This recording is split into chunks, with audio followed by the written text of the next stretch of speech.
That's what we talk about every day. This is the Jake Underwood Show on AM 1420. The Answer. Hello and good morning. Welcome in on this Monday morning, June 22nd, 2026. Didn't write the year down. Got to write that down.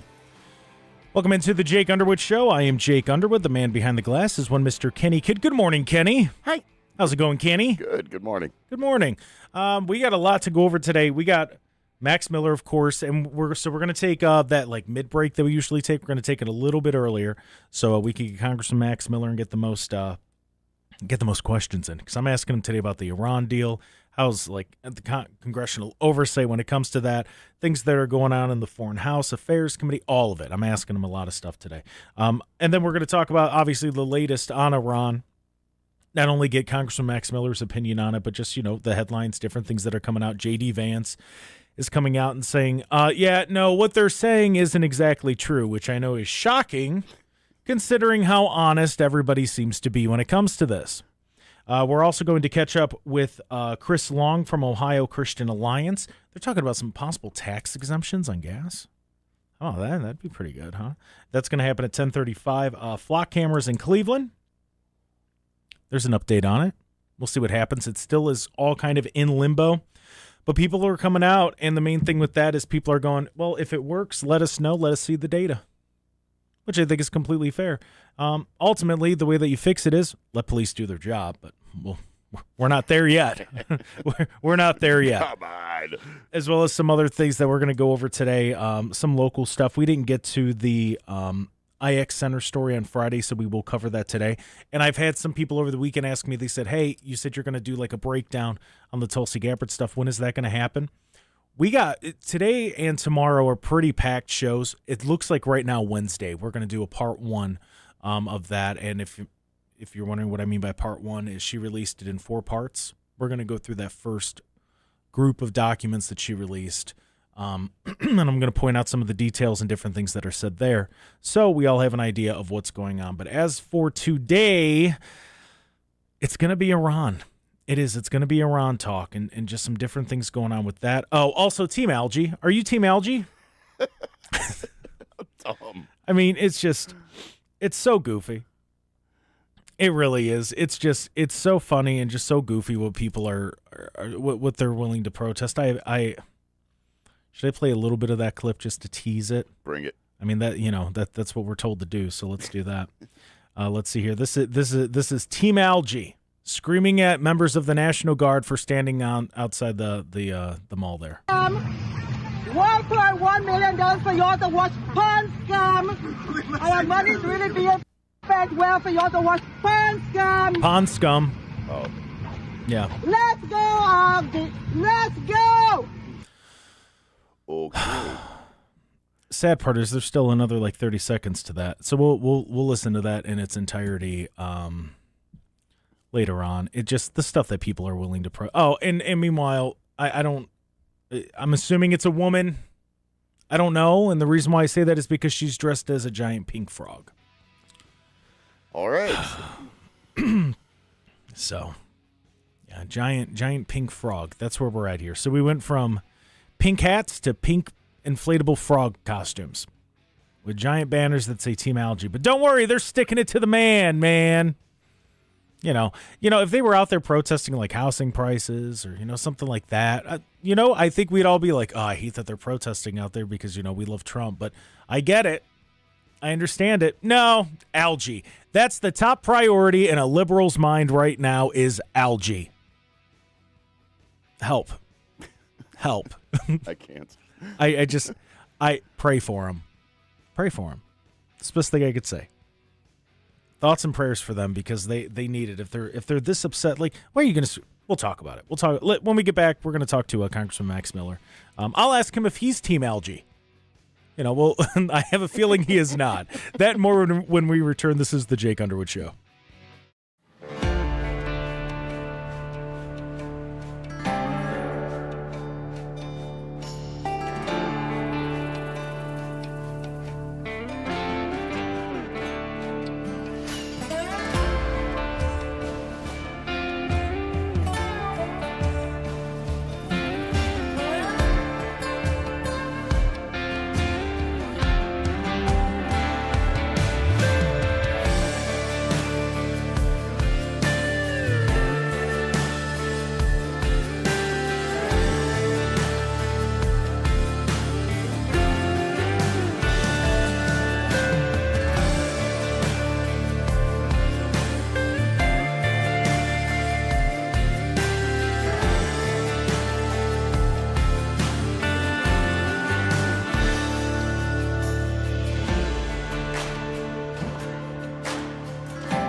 Welcome back to the Jake Underwood Show right here, AM 1420, The Answer, 102.9 FM, or free if you want to watch behind the scenes. We're on Rumble, YouTube.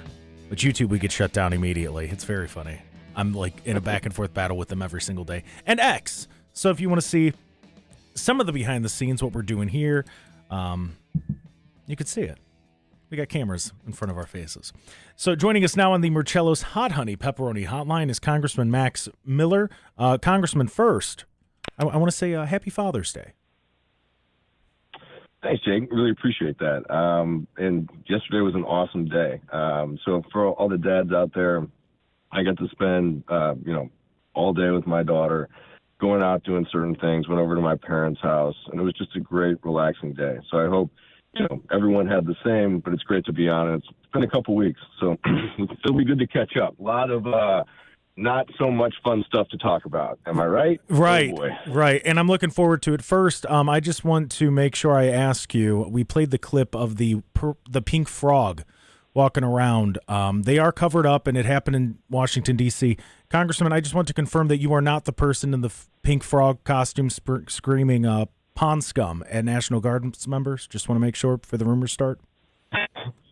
I can confirm that, but things do get out of hand, and I have seen some rumblings on Twitter already. And as you know, social media is 1,000% real life. Oh yeah. So if you see that, do know that there's a 50-50 chance. I don't know, Jake and Kenny. It could be me. So you never know. I just, I wanted to give you, like you said, the rumors online. I just wanted to give you that moment to make sure that, we nipped that in the butt. We confronted right here, right now. So thank you, Congressman. I know that was the big question everybody wanted to know. Look, I've had, back in the day, there was a rumor, which I was a little bit more proud of, that people thought that maybe I was Slider from the Cleveland Indians, right? That one was a little bit better. I kept that one to myself, but yeah, I appreciate it. Wait, is that, people really thought you were Slider? No, of course not. I just like saying. I was like, wait a second. You want to know why? You want to know why, Jake? Why? Because people will believe that I'm the palm scum man in Washington D.C. So it's like the same freaking thing, right? I mean, whatever. It's amazing. But thank you for helping me with my point. I love you guys. You said it so serious. I'm like, wait, did people really think you were Slider? I got real confused. All right, let's hop into the stuff that's very what's the delivery, man. Well, and it was spot on. Let me ask you about the Iran deal, because there were all the rumors and everything coming out about it. We seem to have a deal. Let's keep on talking about mascots instead. I'm joking. I'll stop. No, you're fine. You're fine. So the Iran deal, everything going on with that. Penn has made it to paper. What do you think? What's your opinion on this and how you feeling about it? Oof. That's why I just made the joke and interrupted you and said let's talk about mascots and palm scum man in DC, because I got to tell you, this deal is incredibly troubling for me. And I've been home for the last, week and a half. And I've been out in the community, multiple events, talking to our constituents. And whether people were for this or not for this, they are most certainly not for what is coming out of these negotiations. And I will tell you right now, anyone really blesses off on these things. I mean, Jake, I know this is going to be tough to hear someone like me say this, but I have to speak the truth for the constituents of the 7th. This deal is crap. We're going to give $300 billion to Iran, a terrorist state, and we are going to now trust them at their word that they're going to now bring in IAEA investigators, which they said they would never bring in. I mean, look, at a certain point here, you have to grapple with reality. And the reality is when you're the commander-in-chief, and you decide to make a decision on behalf of our country and the world to make it a safer place, you have to follow through. And I understand that right now, things are being done politically. Well, I understand that things are done politically, but they can also, come at a great cost to our country. And my hope is that, we are not trusting the IRGC, saying that they're going to take all this and these negotiations on face value. I'm more than troubled right now that this is ending up in a worse spot right now than almost before, And that's my ultimate concern. I'm glad that we never have to worry about a nuclear Iran ever. And I'm glad my daughter and everyone's kids and grandkids and friends and family don't have to worry about it. But this does get into a serious conversation about what is in the best interest of our country, not just for the next 2 years, but for the next 60, right? I'm 37 years old, and I don't know how old you are, Jake, or, most of the people listening, but I'm a young man with a family, and I want to continue to country thrive and to make sure that we don't ever have to send men and women to the Middle East ever again. And my concern is that we're going to have to do that at some point, whether it's now under President Donald Trump or under a future president that is going to have to deal with this. And so, look, at the end of the day, I'm more than gutted by these negotiations. I'm very nervous to see what comes out at the end. I have hope, but the hope is glass half empty right now, man. And I wish I had more to tell you and the constituents that are either for or, against the actions that were taken. But at the end of this, this is not the kind of deal that you want to see be done on the world stage when you're the United States. I mean, I'm 34, and I agree with everything that you're saying there about the, we got to stop with the boots on the ground and all this different stuff and watching people get sent overseas. I mean, countless people I know have died in combat. And I don't want to see that happen to anybody. So I'm with you 100%. Now I do want to ask you about the $300 billion, because there's been a lot of back and forth with that. There are people saying that it's not exactly $300 billion. It's a tier system. In fact, I believe J.D. Vance yesterday, I believe it was, came out and called a lot of it misreporting of what's being reported when it comes to that. So is it a tier system? Because I've even heard different things, that it's $300 billion, but it's all of the countries around Iran that are going to have input on it, and they have to follow certain steps and all this different stuff. What exactly is the $300 billion? So I've heard a couple of things. Primarily what it is that there is $300 billion right now that has been frozen. That is technically Iran's. The United States has frozen it. They have not been able to get it for some time now. And as a part of the deal, to my knowledge, that they are going to unfreeze that money. Now, Jake, whether or not, wherever this money is coming from, okay, now say it's, theirs, whatever that means, their blood money from the terrorist regime, or it's coming from wherever, the simple fact of the matter is that Iran is getting $300 billion. So people can rationalize this any which way that they want, okay? But at the end of the day, Iran's getting $300 billion, and I don't see how anyone can be for that. Now, I pray to God it's not taxpayer money, and that I'd have to look into, and that I hope that the vice president is correct on, that it's coming from other people, and that maybe it really is Iran's money. But make no mistake, at the end of the day, whether it's their money or not their money, who the hell thinks it's a good idea to give them $300 billion? I mean, hell, when Barack Obama was president, we were all out there saying pallets of cash. I mean, look, like I said before, I am all for the president. Politics is like baseball, and you can't bat 1,000. And, it's a stats game, and sometimes it gets ugly. But on this one, they're getting $300 billion, and there's no other way to put it. Whether it's theirs or not theirs, I don't want to give a terrorist country $300 billion. I don't want to give them a nickel, because they're going to use it to spread hate and to take out Americans every single day, as they had been doing since 1983 in the Lebanon bombing. I want to switch it. Excuse me. I want to switch it up a little bit and ask some House Democrats. They're demanding testimony from Secretary Rubio, Secretary Hegseth, Steve Witkoff, and others regarding the Iran conflict. Do you support these hearings? I need to know more about them, and I need to know exactly what they're asking for, and then go to the chairman of the committee. But this is no more, to a certain extent, a tactic of the minority. This is something they will continuously do, and go for an open wound of any administration to bring cabinet secretaries in to try to embarrass them. Look, I am all for bringing Secretary Rubio back in, Jake, but if we're going to bring him back into the House Foreign Affairs Committee, then Democrats better not ask him about his shoes, okay, or the events that he likes to go to, or, what kind of food does he eat for lunch.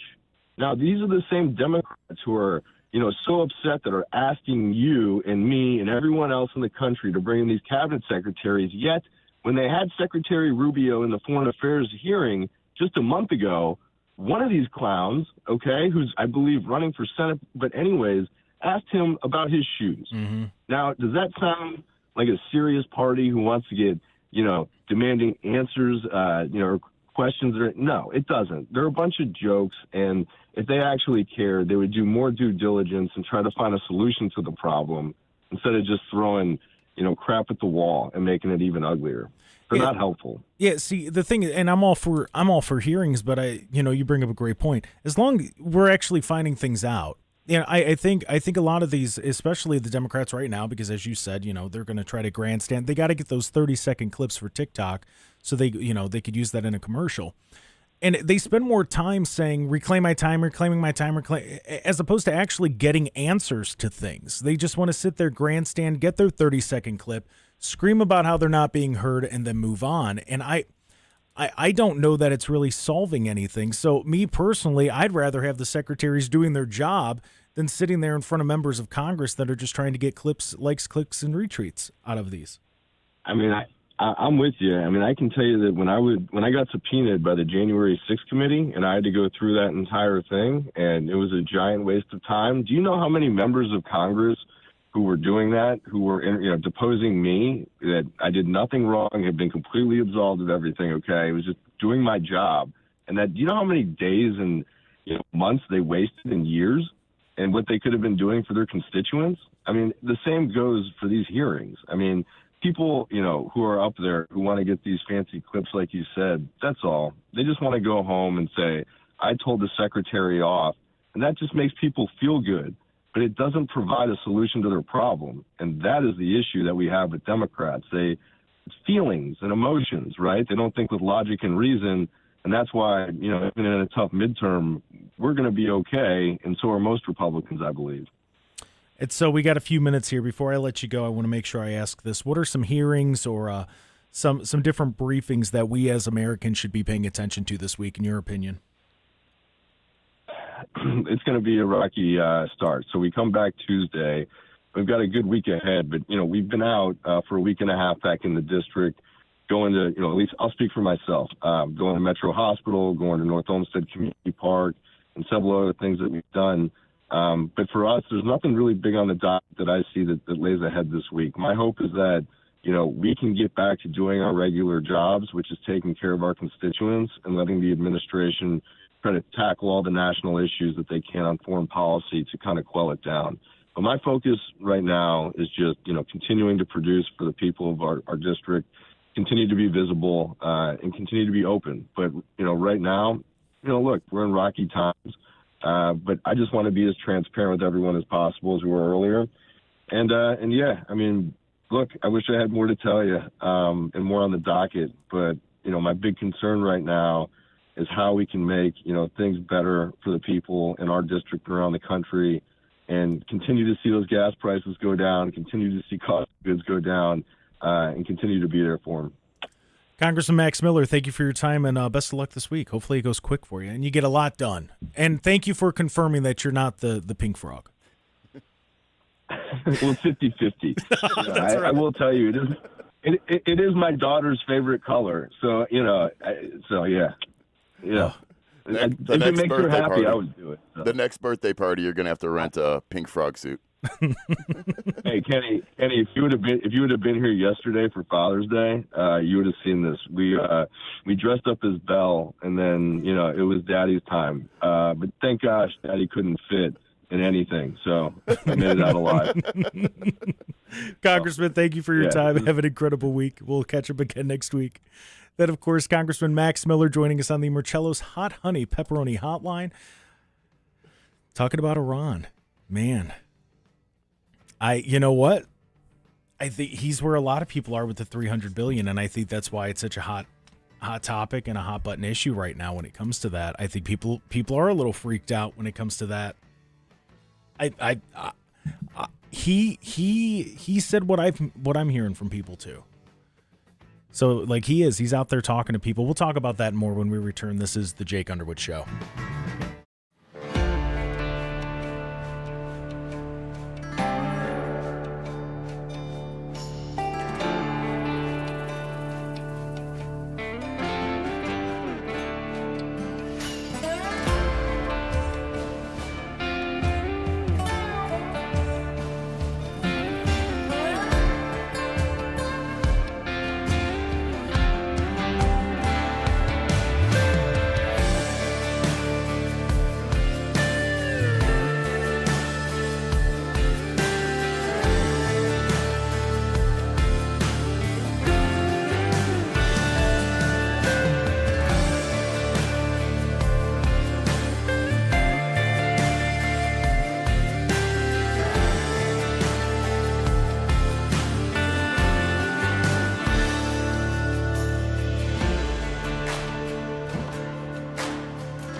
Welcome back to the Jake Underwood Show right here, AM 1420, The Answer. 102.9 FM or free if you want to watch us on the video there. On Rumble, YouTube, Twitter, X. A big thank you to Congressman Max Miller for joining us. Kenny, what'd you think? What did you think of the $300 billion? $300 billion. It's to me it can't be U.S. money without a doubt.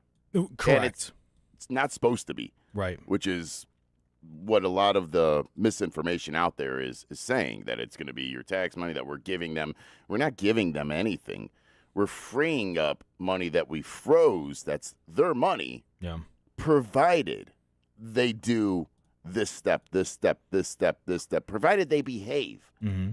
And they introduce themselves into the world economy as a legitimate partner. Yeah. Yeah, and the reason why I asked Kenny is because if you were watching the stream, you saw when you were talking about that you kind of had that like kind of look on your face, and I'm like, all right, actually no, because you had Max's picture up there, so no one saw you saw me. Oh, that's true. Yeah. Oh, that's a good point. So no one else saw me, but yeah, I did have that reaction where it's like, you know what, and I understand completely. You don't want to free up $200 billion of a terrorist regime's money, but.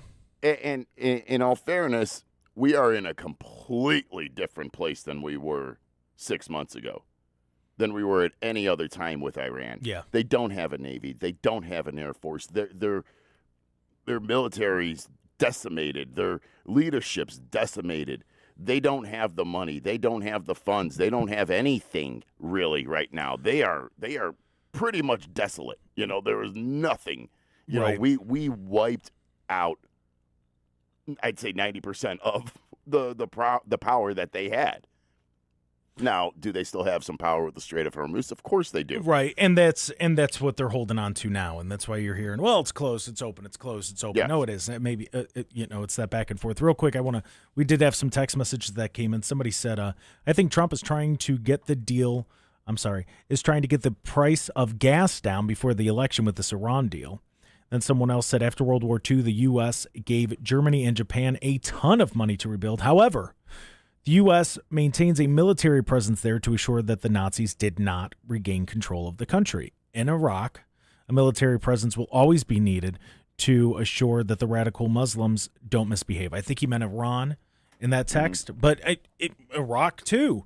That entire region, that's what needs to be done. The thing is, I can see it from both sides with the $300 billion. They are going to have to rebuild. They are. And at the same time, this is the troubling part with it. This is where it gets like real interesting and like real frustrating, is that you always have the chance of the radicals taking over again, because they just that's where they are with that area. That's how they are. It would almost be like a country being, let's say the U.S. tomorrow we drop down and we're not the superpower that we are, but we still have the freedom. You had a country that had a problem with us having freedom. We would always be inherently free because that's how we were raised. That's what our country is. Those are the principles that we were raised on. So when you start talking about Iran and the principles that they're raised on and how it's just second nature to them, when it comes to having that mindset about Iran, it's just there. So it's going to take a long time to overcome it, if you can at all.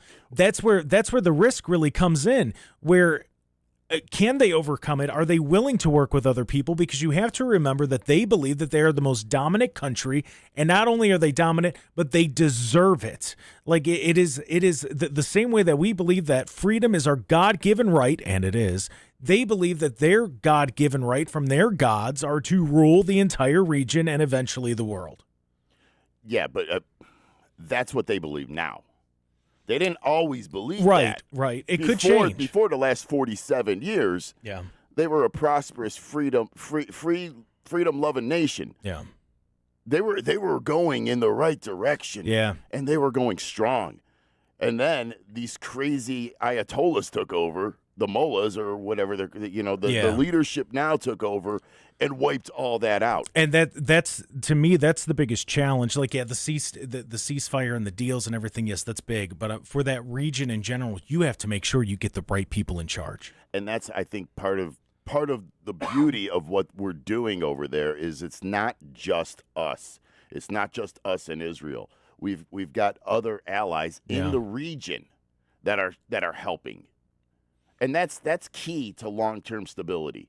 You've got to get the region, the neighborhood, to pretty much knock on the dude's door and be like, hey, knock it off. Yeah, what are you doing? Can you stop lighting off fireworks at 2 a.m.? Yes, like, can you stop doing this? Something that I did find concerning, and this isn't even necessarily on the congressman, this is just in general, is the back and forth when it comes to the correct information. Nobody really knows. That's just it. Like, there's a lot of rumors here and there, and actually, Vice President J.D. Vance, he addressed this, as I said when I was talking with the congressman. That I've seen. Oh, not yet. Sorry, Vice President. He addressed this. He spoke about this. This was in Switzerland. He addressed this. I've seen some misreporting about frozen or unfrozen Iranian assets.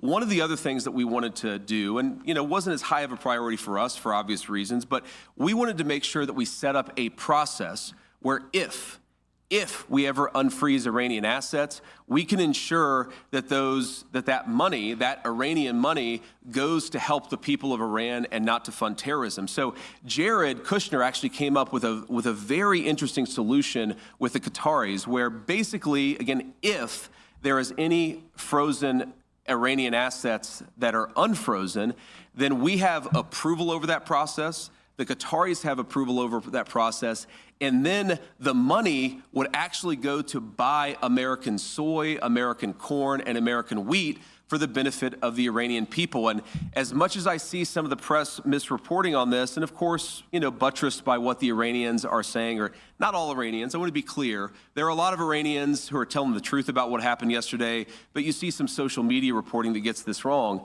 But fundamentally, what Jared and the Qataris and the entire team here in Bergenstock accomplished is, to me, a classic Trump deal, where if Iranian assets are ever unfrozen, they're going to go to make American farmers richer and to feed the Iranian people. That's a very, very good and very classic Trump deal. That's great for our people, great for the people of Iran. And I don't disagree. And it is a classic Trump deal, but I think the issue and where it comes up is, how do we know? How do we know, like, what's going to keep them accountable? We talk about the different people in the region. Is that going to be a sustained thing? That's the what ifs that I think people are getting hung up on, with this, is because we don't know for sure if the people around them are going to be there to hold them accountable. And the reason why we say that, and the reason why there is that doubt, like, I'm not doubting President Trump's deal. I think it's considering how they weren't even willing to sit down and talk to us, it's a good deal.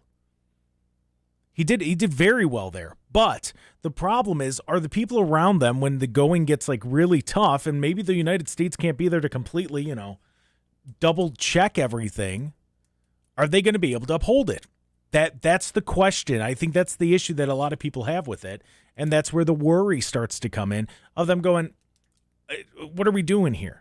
Now, I don't doubt that the deal itself with the frozen assets, it is going to benefit America, especially, if we're talking about soy and wheat and all these different things, that's going to benefit us here in Ohio. But I think it comes down to the when everything hits, and if Iran starts acting goofy again, which we see that they have a history of doing, are their neighbors going to be able to, as Kenny said, go over there and knock on the door and say, knock it off? Or is Iran going to have this whole other mindset now because they want to have those assets that are frozen back in their possession, so they're going to play along? There's a lot of what ifs here. That's why it's been so difficult to make a deal. That's why it's taken months. So I understand it. I think considering everything, could we have gotten more? 100% we could have gotten more. But we'll see what ends up happening, because I don't know that their neighbors can hold them accountable right now. That's the only thing that's got me worried about it. We're going to take a break. We come back, we'll continue talking about this. If you want to chime in on it, the number is 216-901-0945. That and more when we return. This is the Jake Underwood Show.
Welcome back to the Jake Underwood Show right here. AM 1420, The Answer, 102.9 FM, or free on your social media if you want to watch the stream and see some behind the scenes. I want to correct myself real quick because I know, obviously, this is a deal with Iran. It's not necessarily the Iran deal. This is the Memorandum of Understanding. I've just, in my head, it's a deal with Iran, so I'm calling it the Iran deal, but it is not the Iran deal. MOU. Yes, MOU. The Iran MOU. And that's what we're talking about when it comes to the $300 billion being released. Like I said, what I'm nervous about, the part that makes me nervous about this is I know the United States will be able to hold them accountable. We're seeing it now. But are their neighbors going to do the same thing? Is it going to be 5-10 years from now and we're dealing with this all over again? Because this is where I think the frustration's really starting to build with people. And it's nothing to do with administrations. It's nothing to do with anything like that. It just has to do with that region of the world. And what I mean by that is it seems every 10 to 15 years, we're going through this with someone over there, whether it's Iran, whether it's Iraq, whoever it may be. Every 10 to 15 years, we're going through this again and again and again. And it gets to the point where people are looking at it. And this is why so many people were critical of President Trump when he went in there, because they're going, man, there's really no way to get this figured out. There's no way for us to even come out on top here, because when it comes to these negotiations and we're talking back and forth, are they actually going to uphold their end of the deal? That's why this is a little bit different. They have the Memorandum of Understanding, the MOU. Are we calling it MOU? Is it? MOU. MOU. So they have the MOU, and they're looking at this, and they actually have points now that they can go, okay, this is what we're aiming for. Whether or not we hit it, we'll find out. But this is our goal. This is what we want. And it's not just, as Congressman Max Miller said, because we did. We ripped the Obama administration about the pallets and pallets of cash. We did. So that was our cash. Correct. Well, some would argue that the frozen assets from Iran should be ours, too. Should be, but is it? It could be.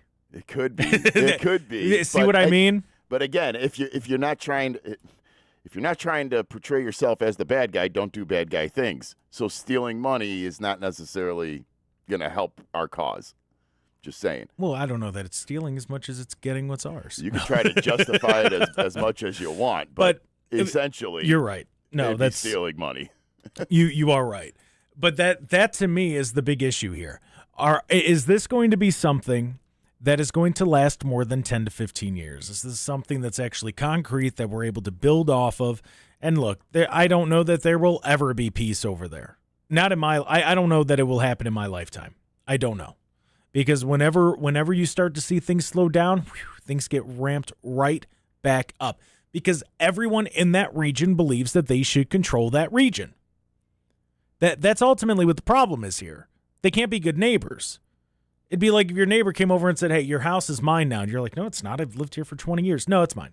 No, it's mine now. And then you guys start throwing like water balloons and like, water balloons, flaming piles of whatever over there. Guns are being pulled out. Right, because now you guys are at war. But that's what this is like. A lot of these countries in that region, they don't want to have peace. So when they're forced to, that something is going to come along.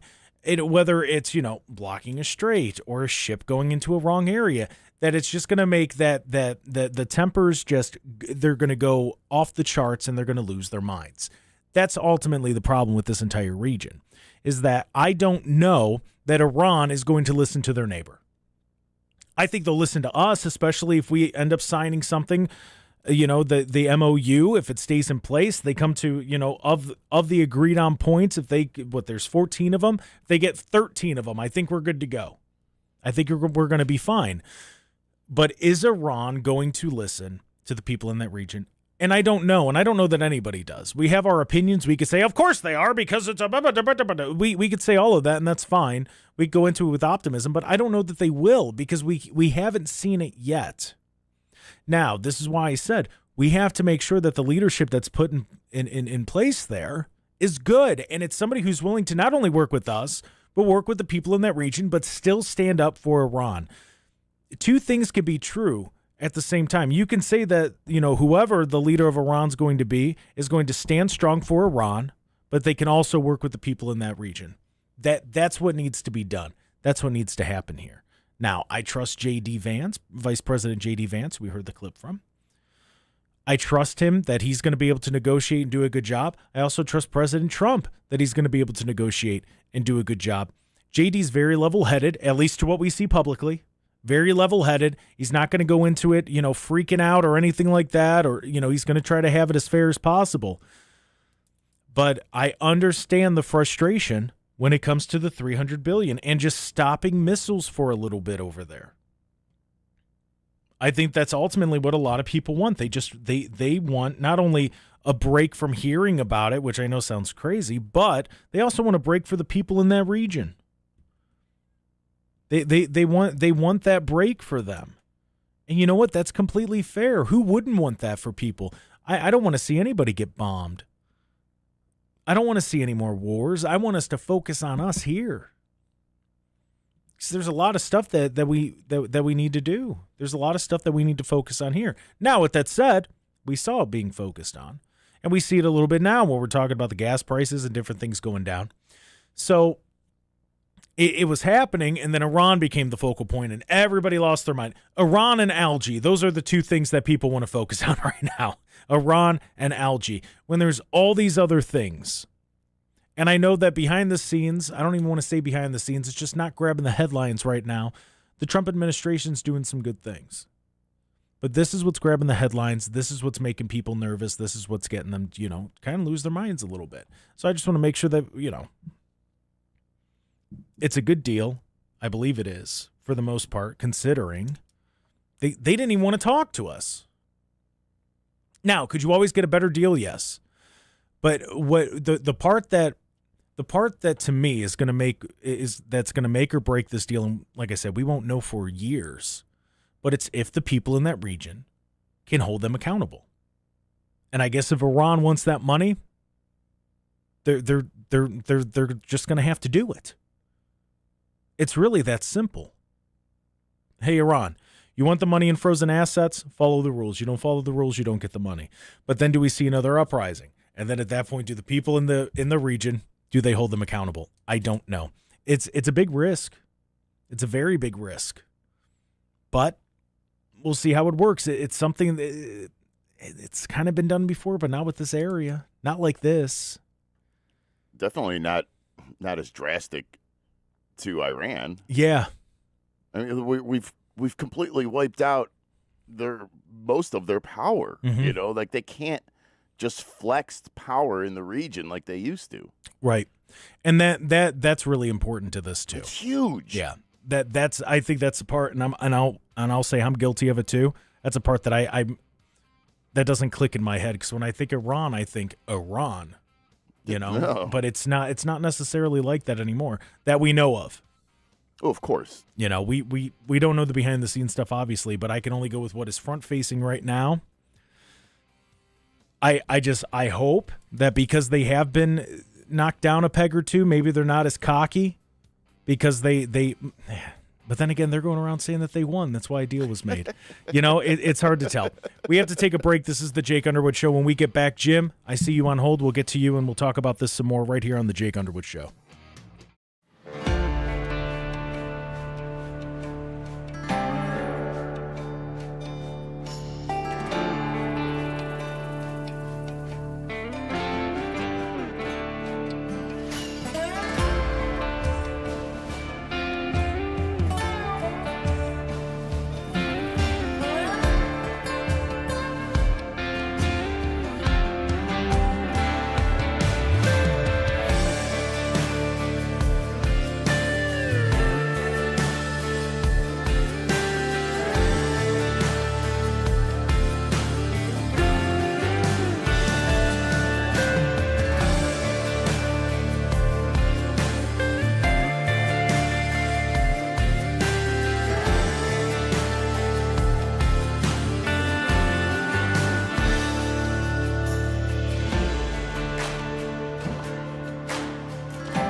here in Cleveland and across Ohio matters more.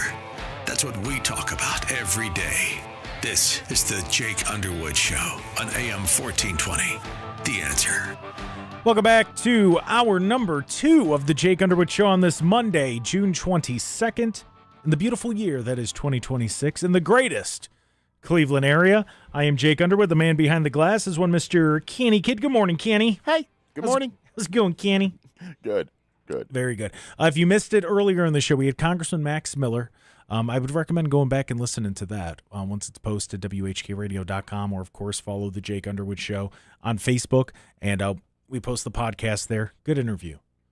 Good answers out of him. And, he brought up a different perspective on things, which I know, and some of the texters are mad because, he's not necessarily, well, he has to agree with Trump 100%. No, he doesn't. No, absolutely not. His job is whether it's a Democrat or a Republican, his job is to look at it and go, is this benefiting the people in my district? Yes? Good. No? I don't like it. That's his job. And he does that, and he does it well. See, and there's this perception with him and, say, Bernie Moreno, and others where they're just, whatever Trump says, they do. And that's absolutely not the case. No, that's not the case at all. Now, I will say this. When it comes down and it comes time to voting for something, they usually go along with party lines. Unless it's something that's atrocious and it's terrible, then they're like, no. Yeah, but, good ideas are good ideas. Correct. Yeah, if it's a good idea, they back it. They do it. Yeah, they do a good job. I don't know why there's so much hate for. I don't get it. I don't either. I really don't. But people just like to be mad. And that's in party, too, you see that, which is stupid. Yeah, it's same odd. Team people, same yeah, team. And it's not, if they weren't good candidates. I mean, there's a few congressmen from Ohio that people just like to be mad about. And it's like, take a breath. It's okay. It could be a lot worse. Yeah, well, I think you see a lot of these with the establishment. Yeah, that's true. The ones who let things get as bad as they did, to where Trump actually had to step in. Right. If things weren't as bad, he would have never ran. Right. For president. No, that's true. That's true. I think his mind was made up at the dinner where then President Barack Obama decided to sit there and poke fun at him, and he was like, all right, bet. Yeah. And he said, watch me run and watch me win. You had 8 years of Obama destroying anything that he could when it came to our country, and 8 years of Republicans just doing nothing. Man. Doing nothing to try to stop. Yep. Yeah. So, that's really where you end up getting where we're at now, where you've got Trump trying to fight back and doing a damn good job at it. Yeah. And changing perceptions and changing the party. Well, and that to me, it was just the perception of the country that really changed under Barack Obama. And then you started to see the legislation follow. And and I know I say jokingly, but I mean it, Barack Obama promised change and free college, and the only thing he really delivered on is, what bathroom do I use? Mm-hmm. We don't know what bathroom to use now. It's just he promised hope and change, and all we got left was hope for change. The change in our pocket. I was going to make the joke. Well done. Let's see. Let's go to Jim in West Park. Jim, you're in the air. This morning, I heard on Bloomberg News that Donald posted something on his sites in regards to Iran threatening to close off the Straits of Hormuz again. Mm-hmm. And he said, well, if you do that, you won't be able to find your way home, and we're going to come in and blockade that with our Navy, and we're going to take that oil and sell it. Yeah. So okay. That's all I got. All right, Jim, thank you. Yeah, Lindsey Graham spoke about that. I actually have it here. He was on Face the Nation last night just talking about this. So, yeah, this is Lindsey Graham on Face the Nation. Let's try a diplomatic solution. I think it's going to fail. What happens next? I spent 4.5 hours with President Trump Friday. Here's what I think will happen next. If this deal fails, President Trump is going to take the Strait of Hormuz over by force. The United States will control the Strait of Hormuz. We'll charge a fee for all those who go through to pay for the operation. And we're going to expand the Abraham Accords in calendar year 2026. We're going to get Saudi Arabia to join the Abraham Accords, and which is the biggest change in 5,000 years in the Mideast. And if Iran contests control of the Strait of Hormuz by the United States, we will obliterate them. So to all the people listening, if this diplomatic effort fails, President Trump is going to take the Strait of Hormuz. Yep. We're going to run it. We're going to try to get Saudi Arabia to join the Abraham Accords to end the Arab-Israeli conflict in 2026. And if Iran continues to attack Israel and Lebanon, the new policy will be we'll hit Iran. So to the Iranians, if you're listening, when you use Hezbollah to attack Israel, I think the new policy will be we will attack Iran. I mean, that's pretty clear. Mm-hmm. If you work with us or else is basically, and here's the thing, this is what I mean, man. It's that it's so unpredictable. And look, the memorandum of understanding, that's going to be a tongue twister. MOU, thank you. The MOU, it is. I mean, it's a guideline. It's they understand this is what they want to work towards. Whether or not they get there, we'll see. I think that you're going to see some give and take, and you're going to have to. But, I mean, if Iran tries to take too much, I got to tell you, I see the patience growing very thin with this. And, I mean, Lindsey Graham's talking about it. We hear other people talking about it. The last thing I want is our boots on the ground. That's the last thing I want, and I think that's the last thing a lot of Americans want. Because you never know, one, how long that's going to take, and two, you never know who else could get involved. Mm-hmm. That's the problem with that, because you could be looking at it, yeah, we have a good relationship with China, and China wants them to knock it off. But China's got a good relationship with Iran. Russia's got a good relationship with Iran, especially when it comes to their drones. I'm telling you, man, the stuff I hear about Iran's drone technology, and they're selling it to Russia, they're selling it to all these different countries.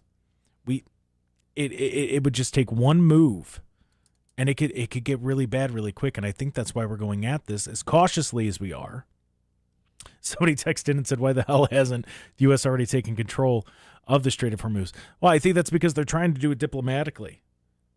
Yeah, you want to exhaust every possible peaceful avenue as you Well, can. yeah, because if we don't, I mean, yeah, that's just it. Like, peace is always the first option. But if they don't follow along and they make it more and more difficult, and peace in a peaceful agreement doesn't happen, then yeah, you have to start getting, it starts the rumors of boots on the ground and different things. And I'll say this, that's the reason why from the very beginning those rumors were coming out about military drafts and all these different things, because people know how Iran is. They don't, it's hard to get a peaceful deal with them. I'm not saying that it's not possible. But I don't know how much they're willing to give. I don't know how much they're willing to back down off the things that they want. That's ultimately the problem. That's what we're trying to figure out, and that's why we have the memorandum of understanding. We'll see what happens. I mean, as updates come in, we're going to let you know, as soon as it hits us. But I mean, that's the latest year. What Vice President J.D. Vance had to say about it, as well as Lindsey Graham. So we'll see. We're going to go to break. When we come back, we got to talk about Team Algae, and then just a reminder at 10:35. So about 20 minutes, we're going to talk to Chris Long from the Ohio Christian Alliance, talking about possible tax exemptions. Yeah, how about that? I love it. That and more when we return. This is the Jake Underwood Show.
Welcome back to the Jake Underwood Show right here. AM 1420, The Answer, 102.9 FM, or free when you search us on social media. You can watch the stream, see some of the behind the scenes that we have going on there. Today, it is a Monday. It's June 22nd of 2026. And I am Jake Underwood. The man behind the glass is one Mr. Kenny Kidd. Good morning, Kenny. Hey. How's it going, Kenny? Good. Good morning. Good morning. Team Algae. Which dumb. It's so ridiculously stupid. Just a reminder that at 10:35 we're going to be speaking to Chris Long from the Ohio Christian Alliance. There's a possible tax holiday proposal going on with Ohio Gas, and we're gonna pick his brain on that, talk about that a little bit, and get the details there. That's at 10:35, so about 15 minutes. So yeah, and the Team Algae, here's the thing. I don't like talking about stuff like this, but here's the problem is that it's gonna make headlines because they don't have anything else to talk about apparently in national media. So I have to tell you what Team Algae is, so you're not sitting there going, "What is this? I listened to news radio today and I heard nothing about it." This is here we are. So Team Algae is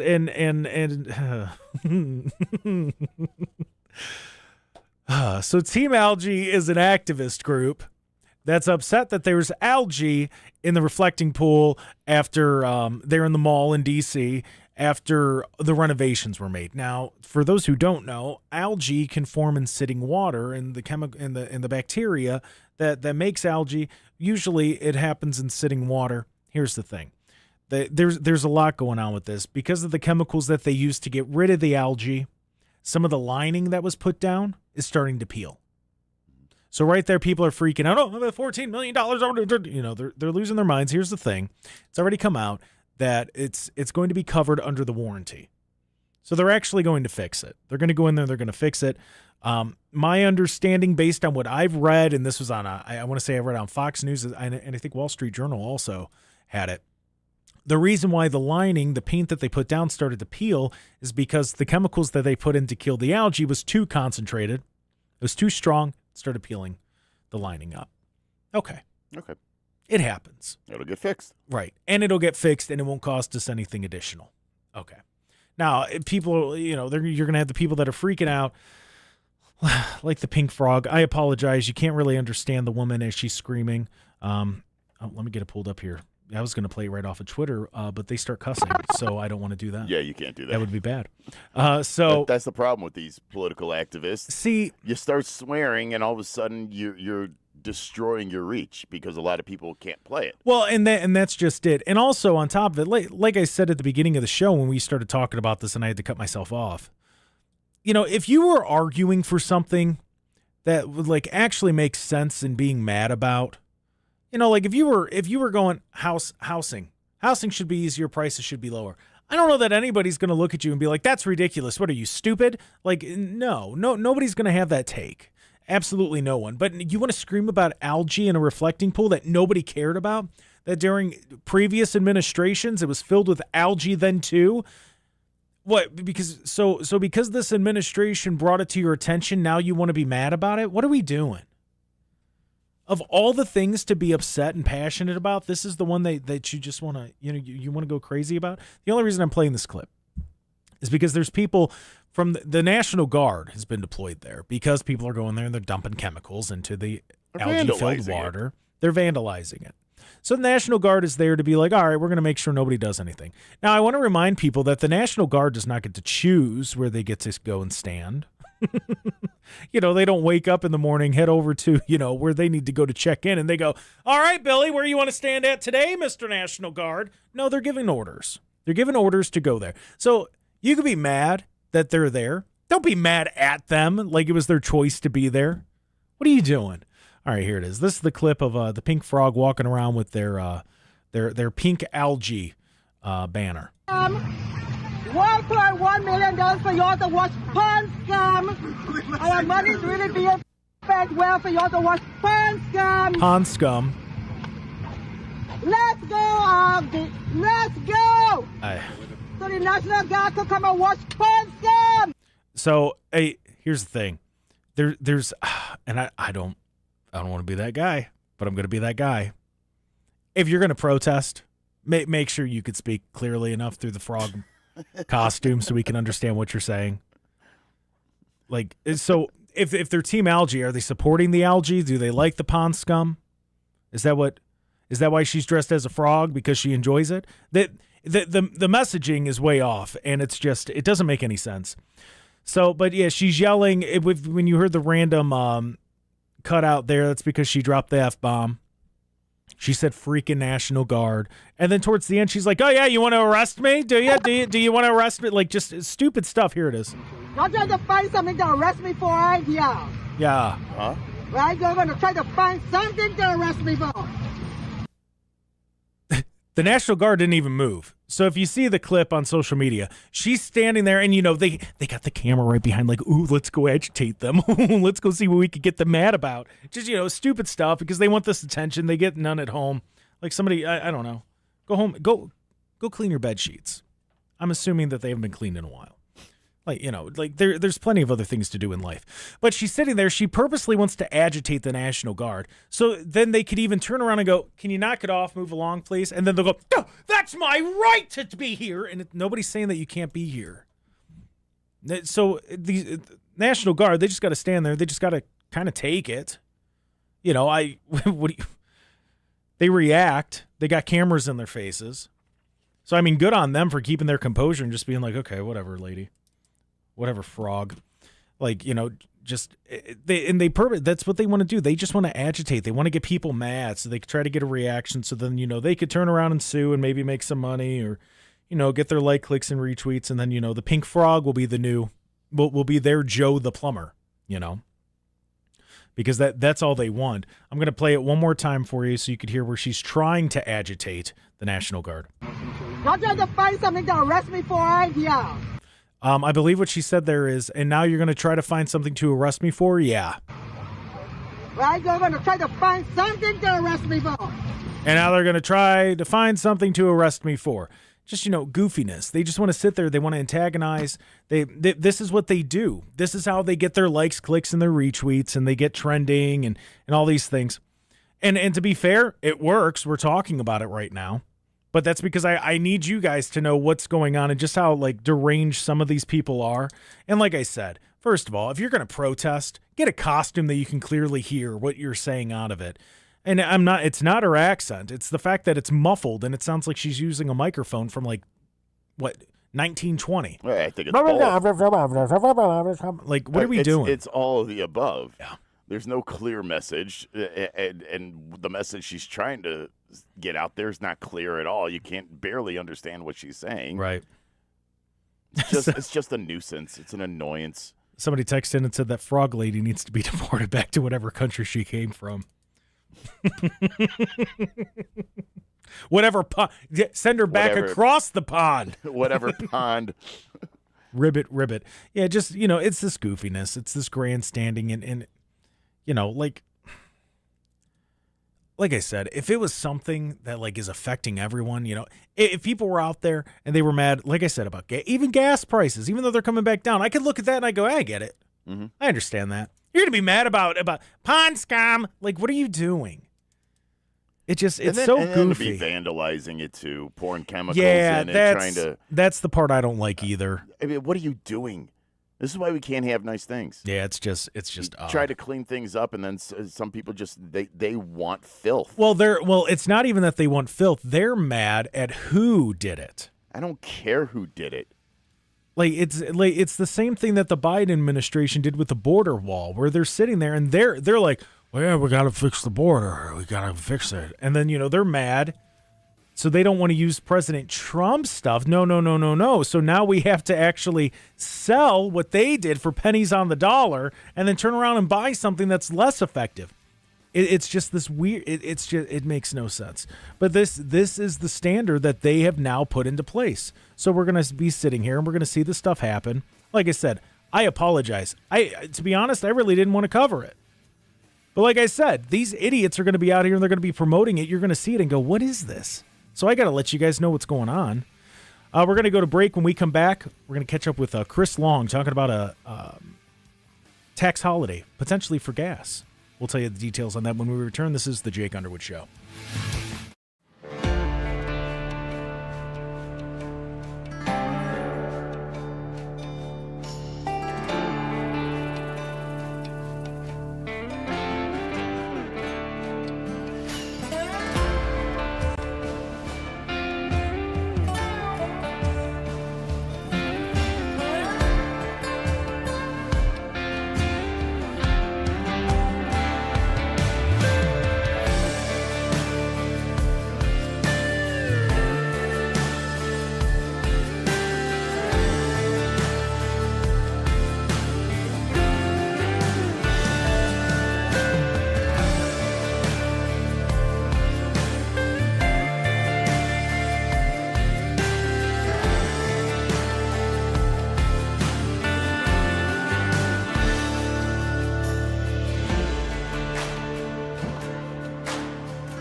back to the Jake Underwood Show right here.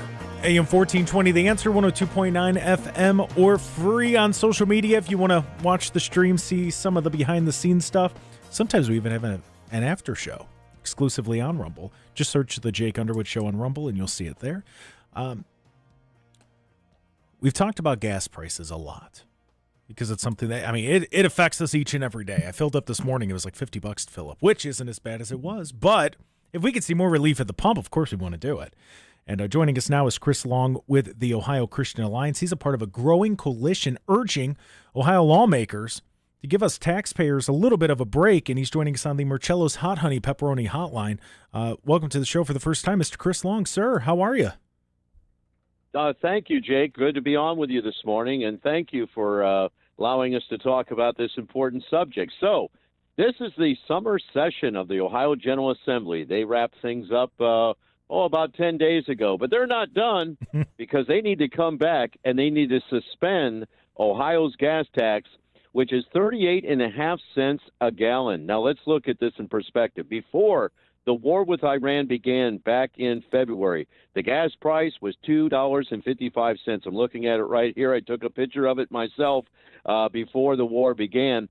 And still, gas is hovering, yes, now below $4, but however, certainly $1.30 more than it was when the war began. And listen, everyday folks understand this.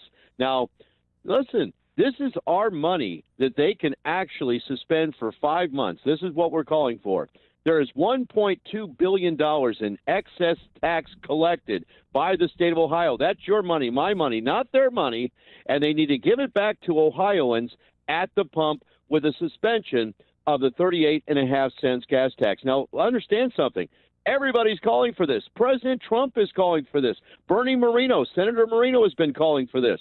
A number of legislators in the Ohio House and the Ohio Senate. I made a lot of calls last week and talked to people not in leadership, unfortunately, although I did leave a message for Senator Rob McCauley, who is the lieutenant governor candidate with Vivek Ramaswamy. And I left a message for him, detailed message. I said, Rob, you should be the one that takes the lead on this and join with the speaker and get our state treasurer, Robert Sprague, who has spoken favorably about this, I'm told. He hasn't put out an official statement. I'm going to talk with him later today. But, he'll be able to say, we got the money. Let's cut the check. That would be a national story. You're talking about a tide that lifts all boats. For the Republicans who right now are dealing and struggling. In fact, you and I, Jake, talked at McFan last month about affordability issues. Mm-hmm. Young MAGA is not happy. They're not happy that the war began to begin with over in Iran. They weren't happy about that. They felt like the president went back on one of his promises of no new foreign wars. They also feel as if he abandoned the cause. This was early in the spring, that affordability issues, being able to buy a car, being able to buy a home, higher wages, bringing jobs back to America. Now, the president has been working on these issues, and I think he also, what we have seen in the last 4 weeks, is turned away. He wants things wrapped up in the Middle East. That's what the memorandum is all about. That's why he put J.D. Vance, who, by the way, is the face of Young MAGA. Right. It was no mistake that he did the presser on Friday, okay? Yeah, I know he was filling in for the press secretary, but that was by design. Yeah, she's on maternity leave, but they could put anybody out there. They could put the assistant press secretary out. But no, they rolled out the vice president because the president knows he needs to speak to Young MAGA. Who's Young MAGA? 40 and younger. I've talked to these folks all across Ohio. They've been coming to our events, Jake, and that's been encouraging to us because we normally have represented old MAGA, okay? Our folks have gotten older over the years. But Young MAGA is making a strong appearance at a lot of conservative events. Yeah, some of them are young Republicans, but really I call them Young MAGA. They're conservatives. They know, and listen, you can't throw anything past these young people. They really understand the times and what's going on, and I commend them for that.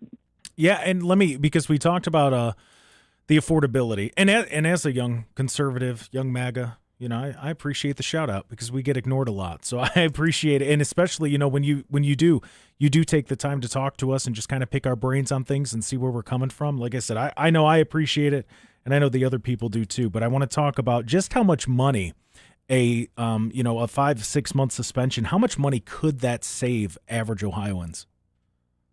You know, I talked to somebody at the pump on Friday. I saw this contractor pulling up, and this is a tree service guy. By the way, that's the hardest work. If you ever have to do something like that, and I have for a couple of days, I told the guy, I said, that's the hardest work I've ever put in. And I said, it's a dangerous job. So, you know, they had their main truck, and they had the tow along, which is like the chipper, shredder type thing, and the trailer that they drag the tree parts in.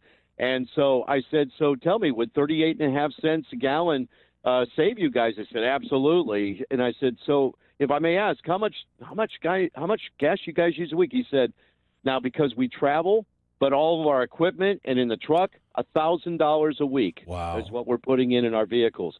Now these are the small businessmen who are out there working, the working men and women of Ohio who play by all the rules. Watch half their taxes go with city, state, and federal. Then the rest of it being defrauded away with the fraud that's going on that we see. Thankfully, the feds are getting involved here in Ohio through Medicaid programs and other social programs. People get discouraged when they see that. And yet, the boneheads in Columbus, and excuse me, I'm starting to get upset here about the leadership, all right? And I'm talking about Speaker Huffman. This guy knows what to do, and that's why he wouldn't even come back. He was supposed to come back this Wednesday on a data center bill. As you know how hot that is. Like it's all over the Cleveland media about the tax abatement. People are furious about that and say, wait, the big tech bros can't pay their taxes like everybody else? Okay, so once that got out there, it doesn't matter if you're Democrat, Republican, or Independent. People were mad about that. And so, but he got wind that this thing's growing in the caucus. The caucus understands, you know what, that's a great idea. Even people that are cussing mad about Trump and the Republicans and every Democrats and everybody, when you tell them suspension of the gas tax, they said, hey, that's a great idea. I mean, this thing is a winner, but see, what's the holdup? Because they never want to let you get a little bit of your money back that they've taken, because then that reveals a whole lot more. See, as long as they can control the purse strings, even whether it's Republicans or Democrats, and at this time it happens to be Republicans, but not all Republicans. The ones behind, they're working the phones. They're shouting in caucus, hey, we need to do this. So don't let them folks fool you. What can you do? You say you're listening right now. Go to the Ohio Christian Alliance website and click on the top of the page, and then you'll see an icon. We are calling for a suspension of the gas tax, and then scroll on down. Then you'll see the quick links to contact Speaker Huffman, Senator McCauley, your House member, your Senate member. Of course, be polite. That's always important, okay? You could do more with honey than vinegar, as the old adage says, and that's absolutely true. I know I'm venting here a little bit today because I'm frustrated. This is so easy, and all you're doing is you're not taking away from the Treasury. It's not taking away from construction of roads and bridges. They already got their money. It's all paid. This is excess money that they have collected that they don't know what to do with. You ever hear about the rainy day fund as well? Okay, so even Democrats are for this. This will pass by over 60 votes in the House and majority in the Senate. You don't even need the governor's signature. People say, well, the governor's against it. We don't need him. You don't need him.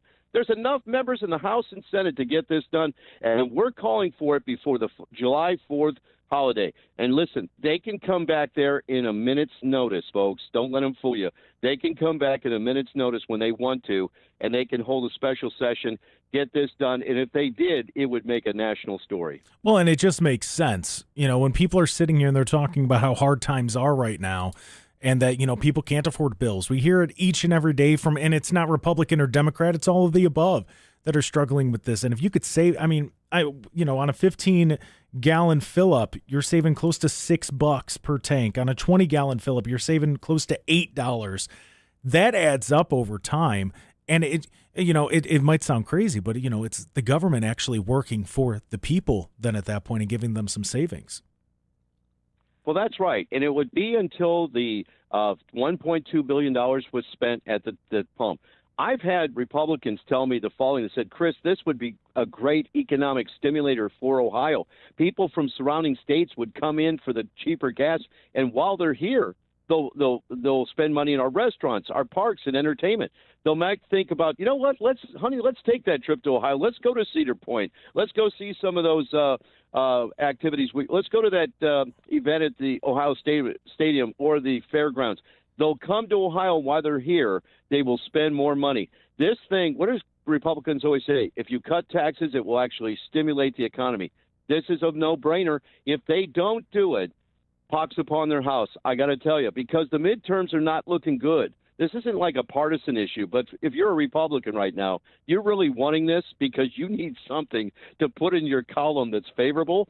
Because right now, good or bad, they're going to be blamed for us trying to muscle our way out of this inflationary period under Biden for 5 years.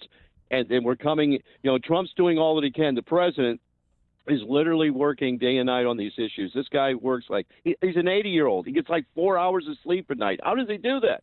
I've never seen anybody and yet he still has that vitality. So we pray for the president every day. Of course, we don't agree with all of his, statements and the things he says at times, but we certainly pray for him. He's our president. And, he's trying to do more for the American people, but it's going to take time to turn this animal around. Jake, you and I were at the Medina County Lincoln Day dinner, and there was this young man that came up from Medina High School, one of the young Republicans. He had a lapel pin, and on it was electronic number reading. And I'm like, wait, what is that? He said, this is the live number of the federal debt, and it was moving. And I looked at it, and it was $39 trillion. And I'm like, whoa.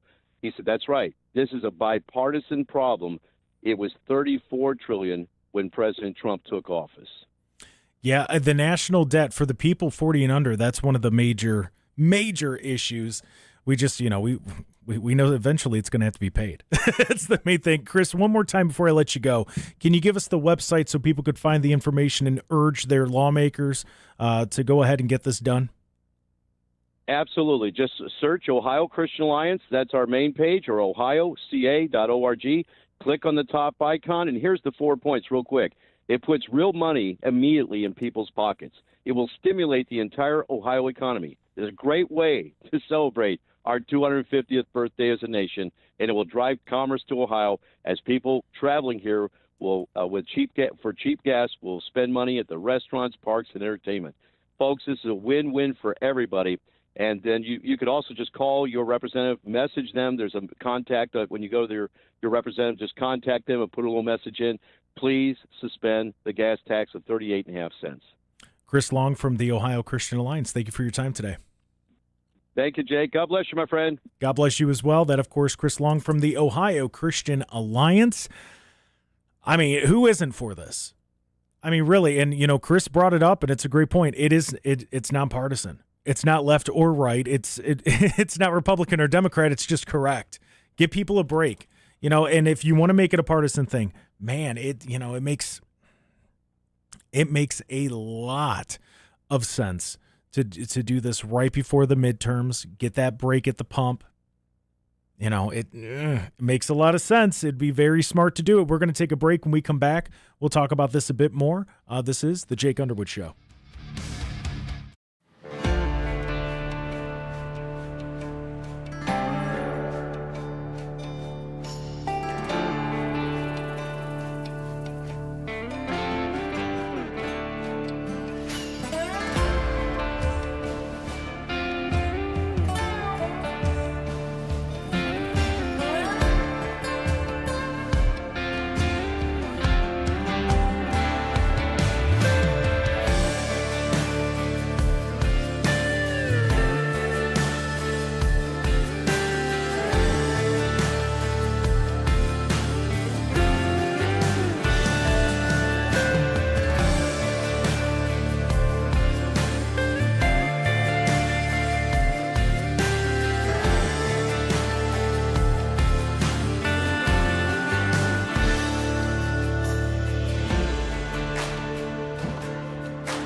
Welcome back to the Jake Underwood Show right here. AM 1420, The Answer. A big thank you to Chris Long for taking the time out for us today and just making us aware of this. The website, ohioca.org. You go there, and right there at the top of the screen, it says we are calling on the Ohio legislature to suspend the gas tax in time for the 4th of July holiday. You click that, and it gives you all of the different ways that you can call your Ohio House, Ohio Senate. Just hold them accountable, because we have to. that's what it comes down to. I'm not very optimistic. I never am, though, when it comes to repealing taxes or anything, because typically once they have your money, you're never getting it back. Yeah. But if there's enough people that kind of bend their ear and kind of shine light and be like, hey, come on, let's do this. Right. And you start pushing a little bit, it's possible. Yeah, and it'll never happen if you don't try. So right. Let's try. Why not? Yeah, I mean, anything's possible. That's just it. I mean, I'm gonna do this. I'll probably do it during the break, at the top of the hour. But yeah, it's we got to get a break somewhere. Like, we just have to. And we spoke about the $1.2 billion. Yeah. That they're going, well, we might just hold on to it. And I want to say we even said, maybe knock down those gas prices a little bit. Yeah. Well, it sounds like somebody figured out how to do it. Why wouldn't you do it? Just do it until the surplus. Do it until you're even. Why not? They'll never do that. They'll like, never do how, it. How much? Once they get their grimy hands on your money, they are never letting go. Yeah. That's why I vote down every tax, every levy, every single time until they doge themselves and figure out where all the money's going. I'm not giving them another dime willingly. I'm right there with you. And look, this is, and Chris Long said it. It's not a Democrat. It's not a Republican. It's not an independent issue. This affects everyone. So just do what's right. Like, I think this is the right thing to do. You got to start giving people a break somewhere. You can't just keep take. That's all it is. Take. Even during COVID, when they sat there and talked about how people were losing money left and right, what did they do? They put a 50-cent tax on your gasoline.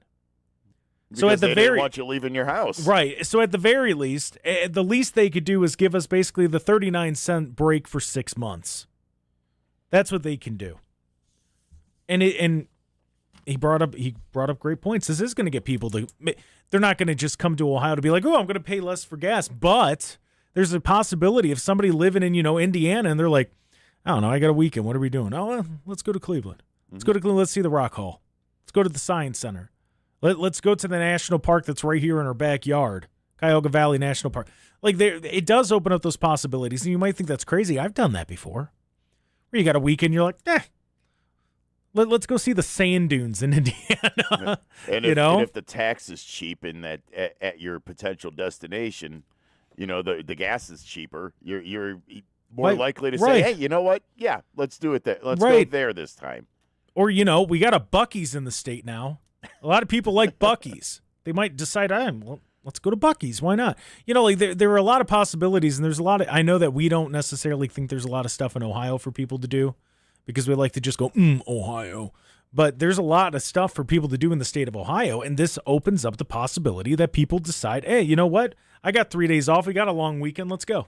And honestly, that's just one of those little extra things that you get along with it. The real meat on the bone here is that the Ohio consumer, the Ohio taxpayer gets a break. That's where the meat is. And that's what we need. That we've talked about it time and time again with affordability. And I know people like to get upset about it, and they go, well, it's the way people are spending money. Well, they don't need that Starbucks, or they don't need, okay. Yeah, valid. But it's also not necessarily Starbucks. I know a lot of people who don't drink Starbucks and are broke, or avocado toast. They don't eat that, and they don't drink Starbucks, and they're still broke. You can only curb your spending so much. Yeah, you can only change your spending habits so much. Eventually, there's nothing else you can do. Right. There's inflation and everything else that goes along with it. So it's a good possibility. Once again, that website. For people, so it's ohioca.org. First thing, right when you go to the page, you see it almost looks like a flyer. You click on the flyer, and then you're able to go down, and it says Click here to contact your House member. Click here to contact your senator. You click that, and it takes you exactly where you need to go. And look, for Senator McCauley, what better way to get on Ohio's good side than giving him a break than giving him a little bit of a break? Because, then at that point, they could say whatever they want about you approved this person or you did this or this or this. Listen, I did everything I could to help you, to make things affordable, including giving you a 39-cent tax break on your gasoline. From strategy, when it comes to this election that's coming up, that's huge. You can absolutely run on that. Why wouldn't you? This is the Jake Underwood Show. We're going to take a break for a check on news. When we come back, we'll talk about this, and there's some stuff going on locally that I want to make sure that we're all aware of. That more when we return. This is the Jake Underwood Show.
But what happens here in Cleveland and across Ohio matters more. TJ is now on one. Talk about every day. This It dropped is the him. Jake Underwood Show on AM 1420. The Answer.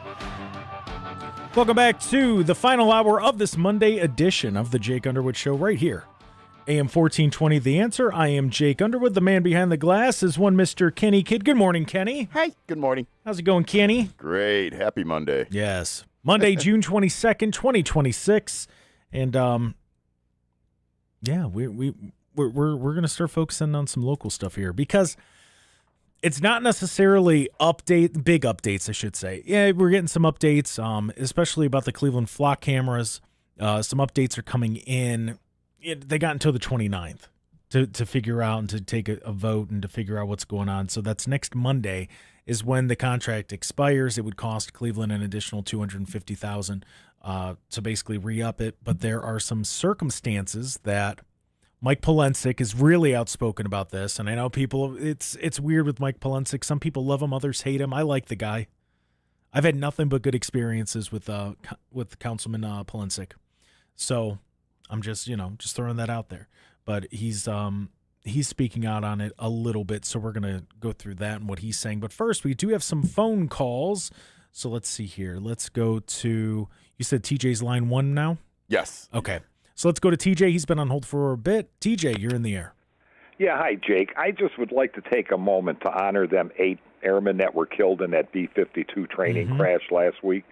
You know, it's kind of funny. When we lost some people to Iranian missile attack, the media talked about it for weeks.